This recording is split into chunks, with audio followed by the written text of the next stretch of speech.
Hi friends, నమస్తే, good evening. ఎలా ఉన్నారు? బాగున్నారా? నేనైతే బాగున్నాను. మీరు ఎలా ఉన్నారండి? వర్షానికి ఆ మధ్య పుదీనా పెట్టాం కదండి మనం గార్డెన్లో.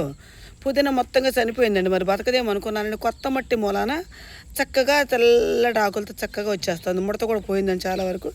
మధ్య మధ్యలో అక్కడక్కడ చక్కగా ఈ విధంగా చక్కగా భలేగా జవ వచ్చింది కదండి. కొత్త మట్టి పోసేసరికి జవ రావడం వల్ల మంచిగా కనిపిస్తున్నాయండి మనకి.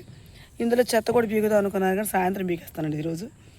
కానీ అండి ఈ పుదీనా అన్నిటికీ ఉపయోగపడుతుంది. చక్కగా పుదీనాను కొత్తిమీర కలిసి చక్కగా 4 గోంగూర ఆకులు వేసుకొని చక్కగా కొద్ది పుదీనా, కొంచెం కొత్తిమీర, కొద్ది చింతపండు, చక్కగా వెండి మిరపకాయలు కానీ పచ్చిమిరపకాయలు కానీ వేసుకొని పుదీనా కొత్తిమీర శుభ్రంగా కడిగే చక్కగా చిన్న చిన్న ముక్కలుగా తరుక్కున్న తర్వాత దాన్ని పచ్చిమిరపకాయలు కానీ ఎండుమిరపకాయలు కానీ వేసుకొని చక్కగా కొద్దిగా ఆయిల్ వేసుకొని మగ్గబెట్టేసి చక్కగా రోటి చట్నీ చేసుకుని భలే కమ్మగా ఉంటుందండి. దీని తగ్గట్టు ఇందులో ఏమి వేయాలనుకున్నా చక్కగా కొద్దిగా వెల్లిపాయలును కొద్ది జీలకర్ర వేసుకున్నాం అనుకోండి, అబ్బా సూపర్ ఉంటుంది చట్నీ. మరి చాలా బాగుంటుంది. ఇంకోటి ఏంటనుకున్నారు, చక్కగా 4 టమాటాలు వేసుకున్నాం అనుకోండి, రుచి కోసం పులుపు వస్తుందండి. చింతపండు మానేస్తే టమాటాలు వేసుకుంటే ఇంకా బాగుంటుందండి. చాలా మంచిగా అనిపిస్తుంది. చూసారండి ఎంత బాగుందో. మీకు మన పుదీనా నచ్చిందా అండి? నచ్చితే నాకు ఒక లైక్ ఇచ్చేయండి. Please subscribe.